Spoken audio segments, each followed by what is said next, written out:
नमस्कार, मैं हूँ मनविंदर। आप सभी राष्ट्रवादियों का एमबीएन नेटवर्क में एक बार फिर से बहुत-बहुत स्वागत है। आपसे आग्रह भी है, चैनल को सब्सक्राइब कर लीजिए, वीडियो को जल्दी से लाइक कर लीजिए क्योंकि आज के मेरे जो गेस्ट हैं, आपके बहुत ही प्रिय स्पीकर हैं, भाऊ।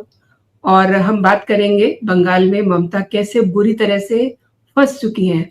उनका रिश्ता क्या है आईपैक से, जिसकी चिंता में वो भूल गई कि वो एक सीएम है। और भी कई बड़े सवाल हैं। और भी कई गलतियां की हैं दीदी ने, जिससे ये लग रहा है कि उनका कारवां लुट चुका है, क्योंकि कोर्ट ने भी कुछ गंभीर टिप्पणियां की हैं। तो भाऊ से समझते हैं कि सारा माजरा क्या है। नमस्कार भाऊ, बहुत बहुत स्वागत है नमस्कार। आपका शो में। नमस्कार। भाऊ, बंगाल में ममता दीदी का खेल क्या चल रहा है? आईपैक से दीदी का क्या रिश्ता है? क्यों इतनी डेस्परेट है? ईडी का छापा उन्हें, मतलब वो ये कह रही है कि ये डाका है। तो चल क्या रहा है? नहीं, एक होता है जब आप डरे होते हो ना तो आप गलतियां करते जाते हो, और जो गलती हो गई हो स्वीकारो तो आप दुरुस्त कर सकते हो। अगर नहीं स्वीकार की तो गलती आप दुरुस्त नहीं करते, उसको ढकने के लिए आप और गलतियां करते जाते हो। और ममता बिल्कुल वही करते जा रही है, और आज की बात नहीं है। आपको याद होगा तो 2014 से इन्होंने मोदी से पंगा लिया है, जबकि उस वक्त बंगाल में बीजेपी की इतनी ताकत नहीं थी। कांग्रेस पक्ष पार्टी बड़ी थी, कांग्रेस और सीपीएम तगड़ी पार्टियां थी। तो अगर ममता बीजेपी के पीछे नहीं पड़ती, और कांग्रेस और सीपीएम दोनों जो तगड़ी पार्टियां थी, 2 नंबर 3 नंबर जो कुछ होगा, लेकिन बीजेपी से वो पार्टियां तगड़ी थी। अगर उनको संभाल के रखती ममता को, जिनका जितना स्पेस उनको देना चाहिए था उतना स्पेस अगर ममता उनको दे देती तो बीजेपी आगे नहीं आ पाती। ये तो एक बात होती है, जब कोई एक तगड़ा दल सत्ता में होता है, बहुमत में होता है, मेजॉरिटी में होता है, तो बाकी सारे अपने तरीके से संघर्ष करते रहते हैं। उसमें जो ज्यादा संघर्ष करेगा वो नाराज लोगों का रिप्रेजेंटेशन करता है, और उसके पीछे लोग इकट्ठा होते जाते हैं। अगर अपोजिशन है, अब कांग्रेस था, उसके सीपीएम था, अगर वो अच्छा संघर्ष करते तो बीजेपी को स्कोप था ही नहीं, बिल्कुल स्कोप नहीं था। जैसे आपने देखा होगा कि केरला में या तमिलनाडु में पिछले 20-25 साल से बीजेपी संघर्ष कर रही है, लेकिन उसको स्पेस नहीं मिल रहा। अभी अभी थोड़ा केरला में थोड़ा स्पेस मिला है, त्रिवेंद्रम में बीजेपी एक कॉरपोरेशन जीत पाई है, और बाकी लोकल इलेक्शन में, लोकल बॉडी इलेक्शन में बीजेपी को कुछ स्पेस मिला है। तो बात ये होती ना, जब तक ये दो बड़े तगड़े ग्रुप थे, वो एक दूसरे से लड़ते थे और तीसरे के लिए स्पेस बचाकर नहीं रखते थे। जब ये पिछले चुनाव में इंडी अलायंस वगैरह हो गया तो दिल्ली में जाकर हाथ मिलाएंगे, यहां झगड़ा करेंगे, ये दिमाग में आने के बाद आहिस्ता आहिस्ता लोग इनसे छिटकने लगे। दूसरी बात थी, कांग्रेस तो इनका नाम नहीं ले रही थी, सीपीएम भी मुस्लिम जिहाद को सपोर्ट कर रही है, तो वो छिटकते क्रिश्चियन भी बीजेपी के साथ आने लगे, और उसका परिणाम हम त्रिवेंद्रम में देख रहे हैं। तो अगर दो पार्टियों में से एक पार्टी अगर उन क्रिश्चियनों का साथ खड़ा होती तो बीजेपी केरला में बढ़ती नहीं। बिल्कुल वही हुआ बंगाल में। जब तक सीपीएम तगड़ी पार्टी थी, लेकिन ये सीताराम येचुरी, प्रकाश करात ऐसे जो बुकिश लीडर आ गए, जिन्होंने कभी संगठन बनाया नहीं लेकिन टॉप लीडर बन गए, तो इनको जनता की नाड़ी कैसी होती है मालूम तक नहीं है। और इन्होंने जो बिगाड़ दिया, तो ज्योति बसु वगैरह लोगों ने जो पार्टी खड़ी की थी वो पूरी उसका सुपड़ा साफ कर दिया इन्होंने।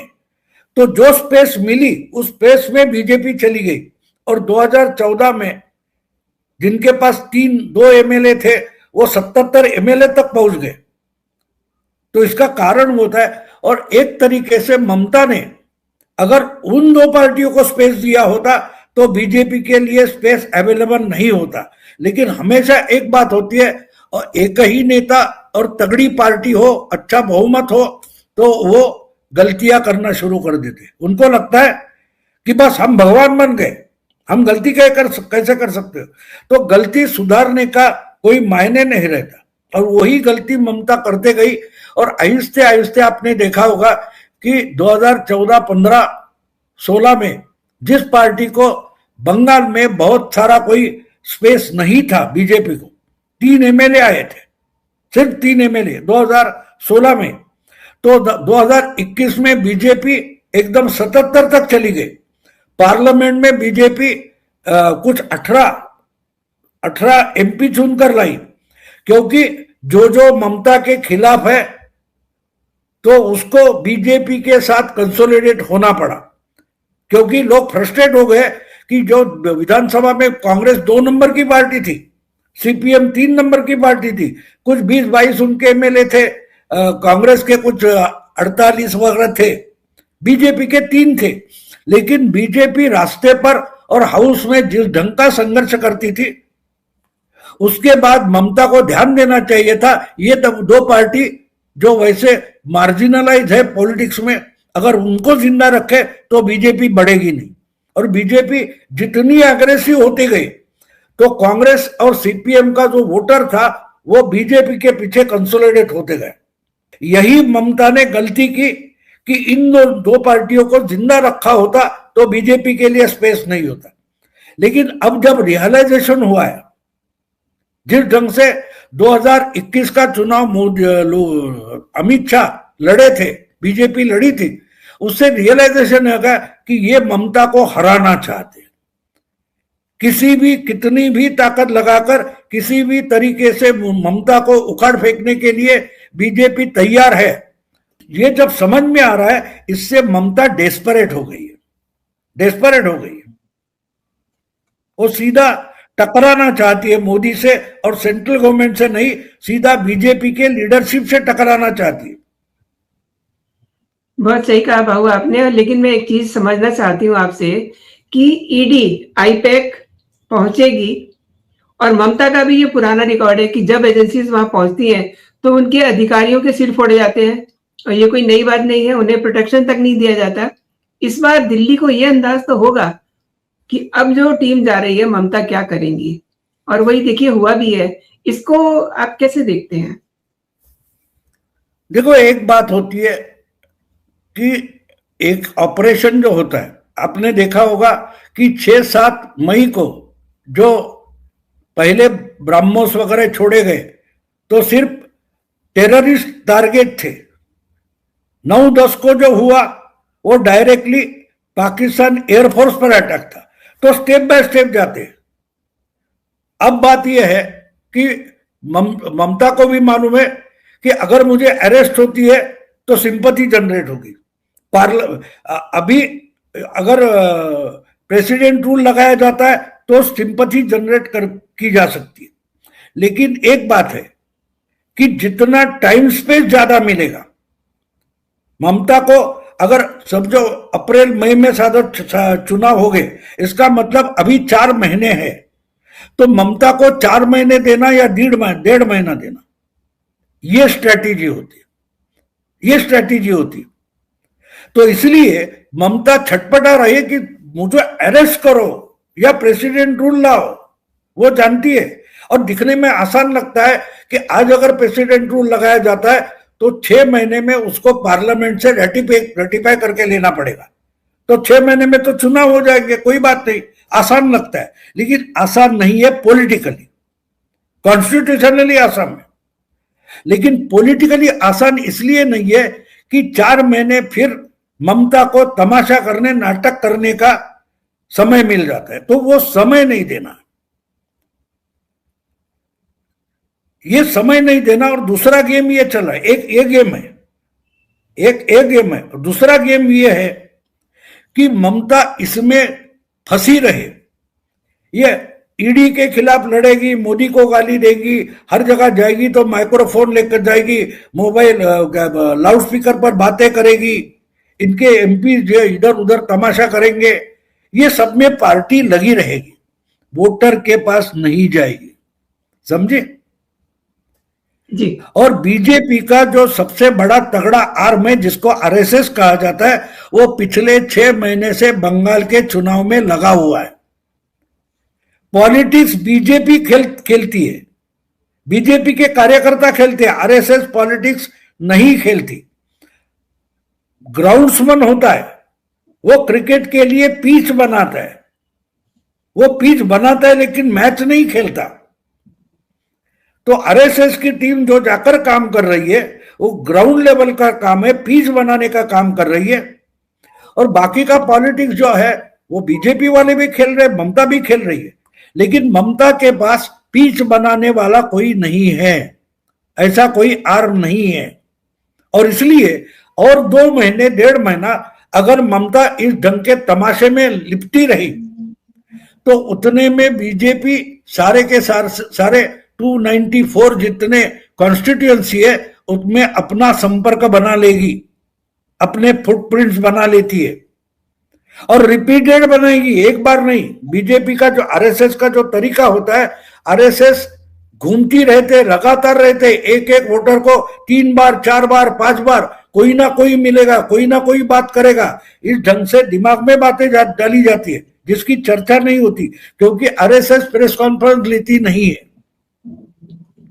तो बीजेपी का चुनाव का काम अभी शुरू हो चुका है, कभी 2-3 महीने हो चुके हैं।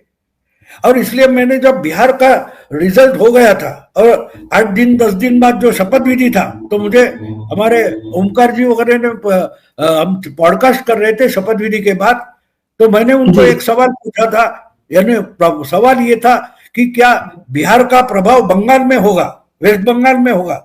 तो मैंने उनको एक ही सवाल पूछा था कि क्या सुनील बंसल या भूपिंदर यादव को आपने शपथ विधि के मंच पर देखा? तो बोले नहीं देखा। बोले जितवा तो उन्होंने दिया लेकिन वो शपथ विधि के लिए रुके नहीं है, वो निकल गए, वो बंगाल के लिए निकल गए, उधर की स्ट्रेटेजी प्लानिंग करने के लिए निकल गए। तो 2 महीने 1 महीने पहले बिहार के बाद स्ट्रेटेजीज भी पहुंच गए। और ममता कहां फंसी है? ईडी के खिलाफ प्रदर्शन करेगी, झगड़ा करेगी, भाषण करेगी, उनके एमपी इधर उधर जाएंगे, वोटर के पास नहीं जाएंगे।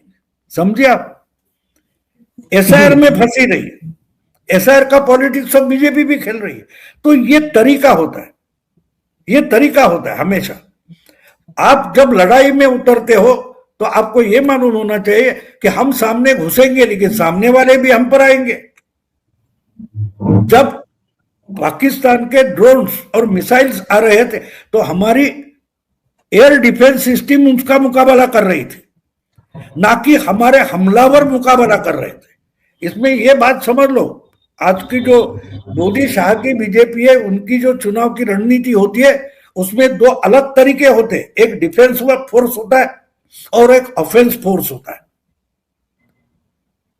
तो अमित शाह हो या ये बाकी के बीजेपी के लोग जो है वो ऑफेंसिव फोर्स है, और ग्राउंड बनाने वाला, रसद देने वाला एक अलग फोर्स है। तो एक फोर्स काम कर रहा है, दूसरा पॉलिटिक्स खेल रहा है, और पॉलिटिक्स में ममता को फंसा कर रखा है। और तो आप ममता ये एक तरीके से, मैं मानता हूं कि ममता एक तरीके से खुद को उसी केजरीवाल के मकड़जाल में फंसा रही है। केजरीवाल जहां फंसा था बिल्कुल ममता उसी रास्ते से चल पड़ी है। भाऊ, आप ये कहना चाह रहे हैं कि ये जो ईडी के साथ भिड़ती हैं, जिस तरीके से केजरीवाल भिड़े थे, ईडी से वो भिड़ते ही रहे ना, उन्होंने 8-9 संबंध ऐसे ही जाया कर दिए थे। और ये इनके स्टेट में 8 बार ऐसा हुआ है जब ये ईडी से भिड़ी हैं, ये 8वीं बार था। केजरीवाल को भी 9 या 10 समन्स मिले थे जी। तो वहां उस वक्त भी पूछा गया क्यों नहीं उठाते, क्यों नहीं उठाते। बीजेपी के समर्थक ही बार बार पूछ रहे थे, अरे क्या तमाशा लगा रखा, उठाओ, डालो अंदर, लेकिन वो नहीं किया था। ये बात समझ लो। अब जब केजरीवाल का जिक्र मैंने किया है तो आप सिर्फ केजरीवाल की तरफ मत देखो। अकेला केजरीवाल जेल में नहीं था जिसके लिए रामलीला मैदान पर सोनिया गांधी, राहुल गांधी ने मिलकर मीटिंग की थी। तो वहां केजरीवाल की पत्नी बैठी थी, तो हेमंत सोरेन की भी बीवी बैठी थी। 2 चीफ मिनिस्टर अंदर थे, लेकिन एक होशियार था, दूसरा बुद्धू था। खुद को दुनिया का सबसे अक्लमंद समझने वाला केजरीवाल बुद्धू था, इसलिए वो बोला जेल से सरकार चलाऊंगा, लेकिन ये नहीं करूंगा, वो नहीं करूंगा, मोदी जी आपको इस जन्म में तो हमको हरा नहीं सकते, वगैरह वगैरह कर रहा था और रिपीटेड चैलेंज कर रहा था, हिम्मत है तो हमको अरेस्ट करके दिखाओ। हेमंत सोरेन ने ऐसा कुछ भी नहीं कहा। हेमंत सोरेन दूसरे या तीसरे समन्स के बाद सीधे हाजिर हो गया, जेल में गया, मुख्यमंत्री पद छोड़ा, लेकिन उसने जेल में बैठकर भी अपनी पार्टी और अपनी पत्नी को काम में लगाया था और उसका परिणाम हमने झारखंड के चुनाव के नतीजों में देखा। क्यों बीजेपी उसकी पार्टी को इस पॉलिटिक्स में फंसा नहीं पाई। जब ये जेल में था, कोई दूसरा उसका चचेरा भाई मुख्यमंत्री बना था, लेकिन इसकी पत्नी जो बड़ी चालाक है, बड़ी अधिकारी है, एजुकेटेड है, वो पति से बात करती थी और उसने जो कुछ महिलाओं के लिए योजना वगैरह झटपट से लाई, उसका रिजल्ट हमने झारखंड के चुनाव में देखा। वो प्रोटेस्ट करते नहीं बैठे थे, लेकिन केजरीवाल की पूरी पार्टी वोटर के पास जाने के बजाय तमाशा करने में लगी थी और ममता वही तमाशा कर रही है। अकेली ममता ने उनके 8 एमपी आकर दिल्ली में अमित शाह के होम मिनिस्ट्री के ऑफिस पर प्रदर्शन करते हैं, अरेस्ट होते हैं, ममता वहां जाके पुलिस को चैलेंज करती है, कोई एफआईआर करती है। तो ये बिल्कुल केजरीवाल के रास्ते पर चल पड़ी है। आप सही कह रहे हैं, क्योंकि मोदी को और अमित शाह को ममता ने यही तो करना चाहिए। और 2 महीने ये तमाशा, 1.5 महीना 2 महीना ये तमाशा चलता रहेगा। उसके बाद अगला गेम, अगला दाव अमित शाह मोदी खेलेंगे। बहुत सही कहा आपने। जो जाल बस बिछाया हुआ है और शाह ने, मोदी ने, उसमें ये पूरी तरह से फंसी हुई दिखाई दे रही है। क्योंकि देखिए, कोयले का मामला है ना, तो कोयले की दलाली में मुंह काला हो चुका है। अब कोर्ट ने बड़े गंभीर भावुक कमेंट किए हैं, इस पूरे मामले को बड़ा संगीन बताया है। साथ में अब ये भी सवाल उठ रहा है कि राष्ट्रपति शासन क्यों नहीं लगाया जाता। वही तो बोल रहा हूं ना, अगर अभी शासन, राष्ट्रपति शासन लगाया तो देखो, मैं पीड़ित हूं, मैं विक्टिम हूं, चिल्लाने के लिए ममता को 3-4 महीने मिलते हैं। अगर 1.5 महीने के बाद लगाया तो उतना समय नहीं मिलता, क्योंकि 4 महीने में अप्रैल एंड और मई में चुनाव होने वाला है, वोटिंग होने वाला है। तो अगर 1.5 महीने बाद, यानी फरवरी के मध्य के बाद अगर होता है, तो सिर्फ मार्च बचता है चुनाव के लिए। और इनको तमाशा करेंगे या चुनाव लड़ेंगे, समझिए आप। तो उसका टाइम स्पेस जितना कम हो जाता है, उतना टाइम स्पेस आप अभी देखो, महाराष्ट्र में भी उद्धव ठाकरे हो या ये मुख्यमंत्री का चेहरा डिक्लेयर करो, इसमें लगे रहे और तब तक टाइम खत्म हो गया, वोटिंग का टाइम टेबल डिक्लेयर हो गया। वही बात बिहार में हुई। राहुल गांधी वोट चोरी के मामले में लगे रहे, अपने साथ घसीट कर लेके गए तेजस्वी को। तेजस्वी का भी नुकसान हुआ, कांग्रेस का भी नुकसान हुआ। तो जितना टाइम आप लड़ने के बजाय ऐसी फालतू की बातों में लगाओगे, उतना आपके दुश्मन का आप कोऑपरेशन करते हो, उसको मदद करते हो। और वही ममता कर रही है। या मानो ईडी बीडी को आगे करके अमित शाह या बीजेपी शायद वही उनका टाइम जाया करने का दांव खेल रहे। अगर ये उसके समझ में आए नहीं आए तो नुकसान उसका है, नुकसान बीजेपी का तो नुकसान नहीं है। बीजेपी की वहां की पार्टी काम में लगी है, आरएसएस काम में लगी है। और सबसे बड़ी बात अगर कोई है तो एक बात जो ना मोदी के हाथ में ना ममता के हाथ में, वो है बांग्लादेश। बांग्लादेश में जिस ढंग से हिंदुओं पर हमले हो रहे हैं, उसकी कहानियां आ रही है, उससे बंगाल का, वेस्ट बंगाल का हिंदू असहज हो गया है, चकित हो गया है, गुस्से में आ रहा है। तो वो अपने आप बीजेपी की तरफ कंसोलिडेट होगा। और इसलिए ममता दीदी को मंदिर की बात छेड़नी पड़ी है। जो बाबरी बना रहा है उसके खिलाफ ममता बोल रही है। तो कैसी फंसी है आपको समझ में आएगा। आज अभी अभी मैं देख रहा था, नासिक में उद्धव ठाकरे का भाषण था, 5 साल बाद ये हिंदू बंधु भगिनीनो ऐसा बोला, 5 साल बाद। क्योंकि आज मुंबई के या पुणे के मुस्लिम वोटर पर उद्धव का भरोसा नहीं है, इसलिए फिर से हिंदू बोलने लगा है। तो ये होता है। इसलिए एक बात होती है, हमेशा आप जिसके साथ लड़ रहे हो वो दाव क्या खेल रहा है देखो पहले। अगर उसके दाव आप समझोगे तो आपकी ताकत कम हो या ज्यादा हो, आप उसका मुकाबला कर सकते हो।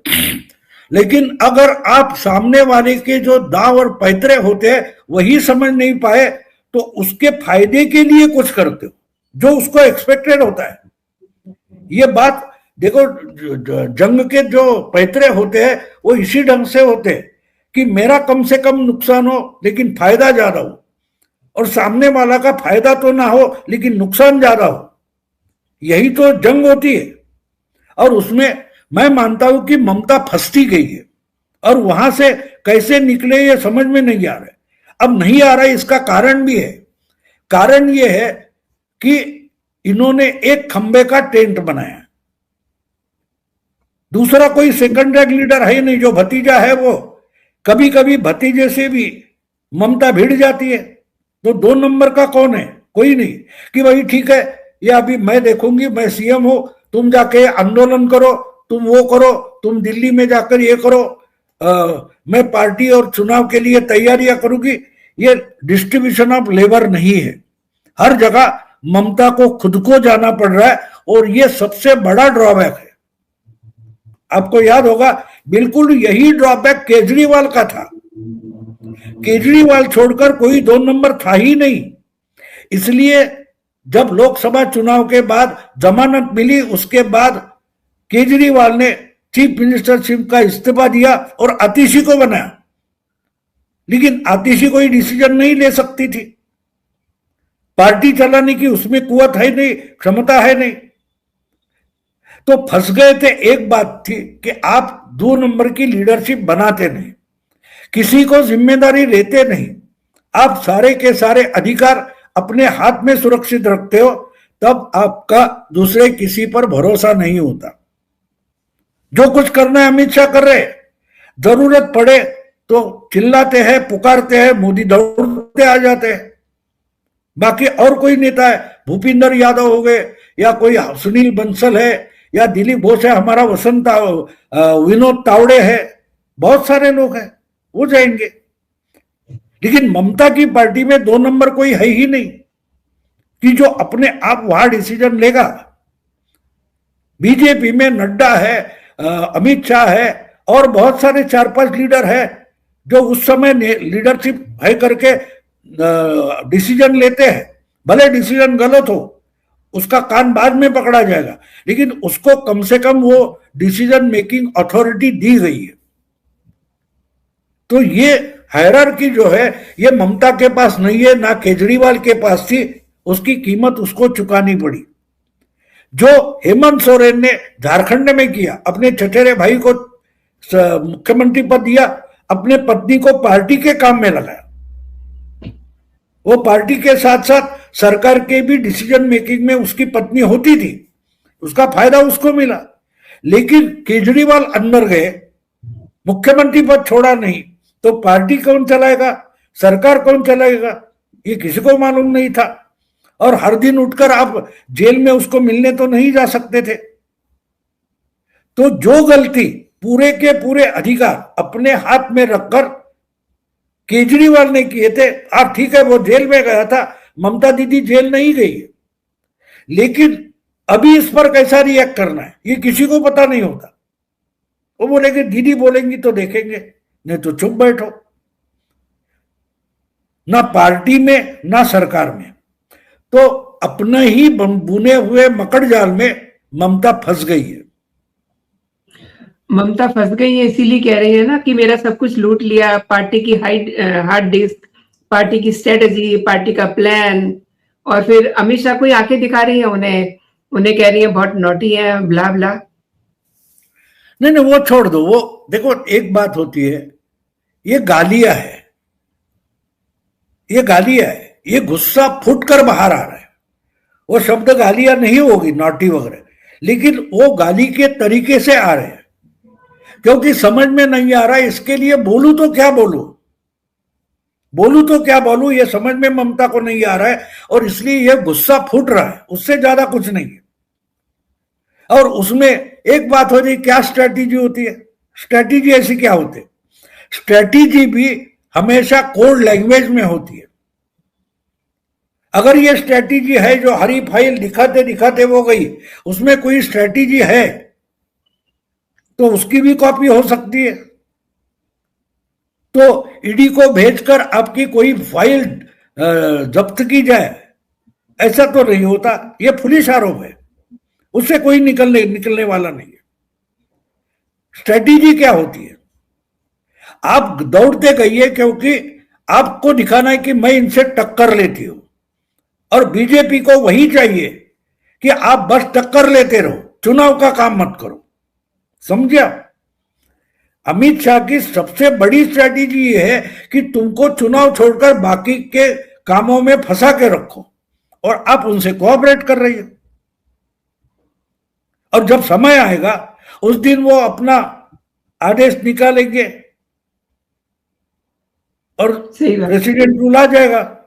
उसके बाद ना कोर्ट में जाने का टाइम बचेगा, ना चुनाव का काम करने का टाइम बचेगा। देखो, जिस दिन ये तय होगा कि ये करना है, तो 3 दिन पहले प्रेसिडेंट रूल लगेगा, 3 दिन के बाद इलेक्शन का टाइम टेबल डिक्लेयर होगा। फिर क्या करोगी, कोर्ट जाओगी या चुनाव लड़ोगे, क्या करोगे? चुनाव का पूरा जो साइकिल होता है वो समझो 6 या 7 राउंड में होगा, और हर 5 दिन के बाद होगा, तो भी 40 दिन का 50 दिन का साइकिल होता है। इसका मतलब साफ है कि मई के मध्य तक अगर चुनाव खत्म होने हैं तो मार्च के मध्य में उसका टाइम टेबल डिक्लेयर करना पड़ेगा। और इसलिए मैं मानता हूं कि मार्च के पूर्वार्ध में शायद प्रेसिडेंट रूल की घोषणा हो सकती है, और इसके लिए चुनाव आयोग तकरार करेगा, ये काम नहीं करने दे रही। अभी ड्राफ्ट वोटर लिस्ट का ड्राफ्ट आने वाला है ना, उसके बाद तो ये झगड़ा शुरू होगा, वो खत्म नहीं हुआ और ये ईडी का इन्होंने मोल लिया है, तो खुद को फंसा रही है, उसके झांसे में वो आ रही है। मुझे दया आती जब ऐसे इतने श्रूड और पुराने मैच्योर पॉलिटिशियन जब ऐसी गलती करते हैं कि स्ट्रेटेजी बिना समझे आप अखाड़े में कूद जाते हो तो अपना ज्यादा नुकसान करते हो। तो एक तरीके से जिस ढंग से बिल्कुल केजरीवाल फंसते गया था, केजरीवाल को 10 समन्स भेजे गए, इनका जो झगड़ा ईडी से वगैरह है, सीबीआई से, ये 7वीं या 8वीं बार है, तो और 2 हो जाएंगे, 10 या 11वें बार प्रेसिडेंट रूल लग सकता है या ममता को अरेस्ट भी हो सकती है। लेकिन उसके बाद विक्टिमहुड जनरेट करने के लिए टाइम नहीं बचेगा।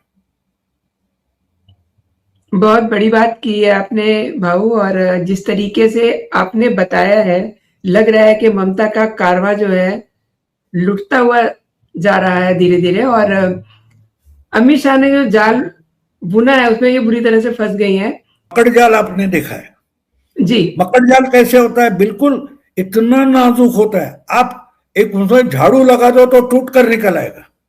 लेकिन जो छोटा सा मच्छर हो या कोई छोटा कीटक होता है, कीट होता है, वो अगर उसमें फंस जाए, वो जितना निकलने की कोशिश करेगा उतना वो मकड़ जाल उसको लपेट लेता है। तो ममता उसी ढंग से उस मकड़ जाल में फंसती जा रही है और समझ नहीं पा रही है कि मैं छूटना चाहती हूँ तो फंसती क्यों जा रही हूँ। तो ये दिमाग लगाकर ठंडे दिमाग से सोचना जरूरी होता है, अगर नहीं होगा तो आप ज्यादा फंसती जाओगी और कुछ नहीं होगा।